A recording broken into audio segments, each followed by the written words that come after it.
زنا ایک بہت بڑی لعنت ہے۔ اس کی بے شمار صورتیں ہیں۔ مثلاً اگر کوئی مرد کسی عورت کے ساتھ بدکاری کرے تو یہ زنا کہلاتا ہے۔ اگر کسی مرد نے کسی ایسی عورت کو چھوا جو اس کی بیوی نہ ہو تو یہ بھی زنا ہی ہے۔ اسی طرح غیر عورت کو دیکھنے سے آنکھوں کا زنا ہوتا ہے۔ زنا کرنے والے کو دنیا میں بھی سزا بھگتنی پڑتی ہے اور آخرت میں بھی اللہ تعالیٰ نے زنا کرنے والوں کے لیے سخت عذاب مقرر فرمایا ہے۔ زنا کے بارے میں قرآن و حدیث میں کیا احکامات ہیں؟ ہم ان میں سے چند احکامات اب کے سامنے بیان کرتے ہیں۔ کن عورتوں پر زنا کی سزا عائد ہوتی ہے اور کون سی ایسی عورتیں ہیں کہ اگر ان سے زنا ظاہر ہو جائے تو ان پر شرعی سزا نافذ نہیں ہوتی۔ عقیدو جہاں حضرت محمد کا فرمان ہے کہ مسلمان ہوتے ہوئے کوئی زنا نہیں کرتا۔ دیکھو زنا کے قریب بھی نہ جاؤ۔ اگر زنا کرنے والا شادی شدہ ہو تو کھلے میدان میں اسے سنسار کیا جائے اور اگر کنوارا ہو تو اسے 100 کوڑے مارے جائیں۔ ایک واقعہ ہے کہ ایک عورت حضرت سیدنا مول علی کی خدمت میں حاضر ہوئی اور عرض کیا، اے علی، رسول اللہ نے آپ کو علم کا دروازہ فرمایا ہے۔ میں آپ سے ایک سوال پوچھنا چاہتی ہوں۔ آپ نے فرمایا، پوچھو۔ اس عورت نے کہا، میں ایک شخص سے محبت کرتی ہوں اور وہ بھی مجھ سے محبت کرتا ہے۔ وہ مجھے چھونا چاہتا ہے اور مجھ سے جسمانی خواہش پوری کرنا چاہتا ہے۔ کیا میں اسے اجازت دے سکتی ہوں؟ کیا ہم بغیر نکاح کے ہم بستری کر سکتے ہیں؟ حضرت سیدنا علی نے فرمایا، اس کا نام محبت نہیں۔ محبت یہ ہے کہ ایک محبت کرنے والا دوسرے کی عزت اور حیا کی حفاظت کرے۔ اگر کوئی شخص دوسرے کی عزت و احترام کرے تو سمجھ لو وہی اس سے محبت کرتا ہے، اور جو محبت کا دعویٰ کر کے ہاتھ لگانا چاہے وہ محبت نہیں بلکہ صرف اپنی جسمانی خواہش پوری کرنا چاہتا ہے۔ یہ مفاد کا رشتہ ہے، اس میں محبت کا کوئی تعلق نہیں۔ ایک اور واقعہ ہے کہ حضرت سیدنا علی مدینہ کے بازار سے گزر رہے تھے کہ لوگوں نے ایک عورت کو پکڑ رکھا تھا۔ آپ نے پوچھا، اسے کیوں لے جا رہے ہو؟ لوگوں نے کہا، اس عورت نے زنا کیا ہے اور حضرت عمر فاروق نے اسے سنسار کرنے کا حکم دیا ہے۔ یہ سن کر حضرت علی نے عورت کو ان سے چھڑا لیا اور فرمایا، تم لوگ چلے جاؤ، اس عورت کو سنسار نہیں کیا جا سکتا۔ لوگوں نے جا کر حضرت عمر فاروق کو بتایا۔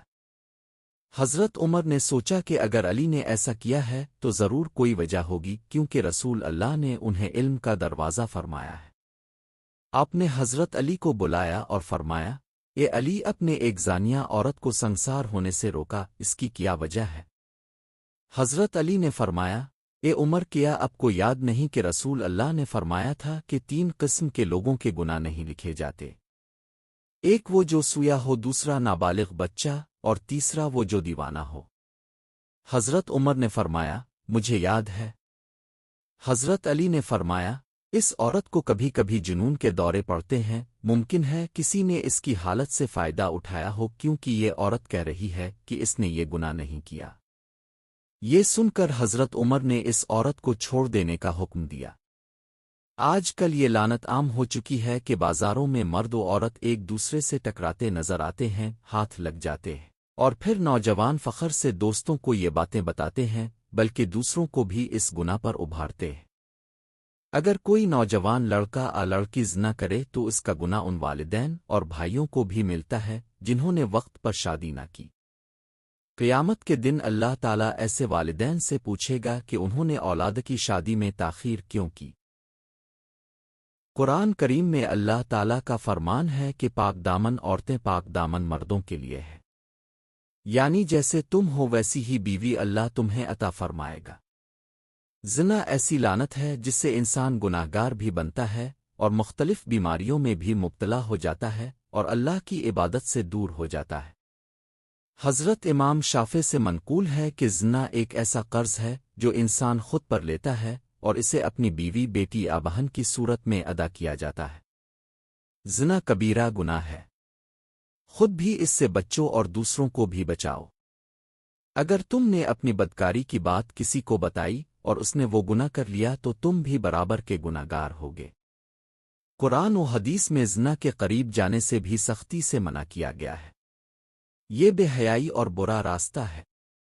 رسول اللہ سے پوچھا گیا سب سے بڑا گناہ کون سا ہے؟ اپنے فرمایا پڑوسی کی بیوی سے زنا کرنا۔ نبی کریم نے فرمایا کہ 3 قسم کے لوگوں پر زنا کی سزا نہیں، نابالغ سوتا ہوا شخص اور وہ جس کی عقل درست نہ ہو۔ اللہ تعالیٰ میری امت کی بھول چوک اور مجبوری میں کیے گئے گناہ معاف فرماتا ہے۔ زنا کی حد یہ ہے کہ شادی شدہ کو سنسار کیا جائے اور یہ سزا مرد و عورت دونوں کے لیے برابر ہے، اور سزا دیتے وقت عورت کے پردے کا خیال رکھا جائے۔ اسلام عفت و عصمت کو بہت اہمیت دیتا ہے۔ سورت بنی اسرائیل میں فرمایا گیا، زنا کے قریب نہ جاؤ، بے شک وہ بے حیائی اور برا راستہ ہے۔ اللہ تعالیٰ سے دعا ہے کہ وہ ہم سب کو اس بدکاری سے محفوظ رکھے۔ آمین سم آمین۔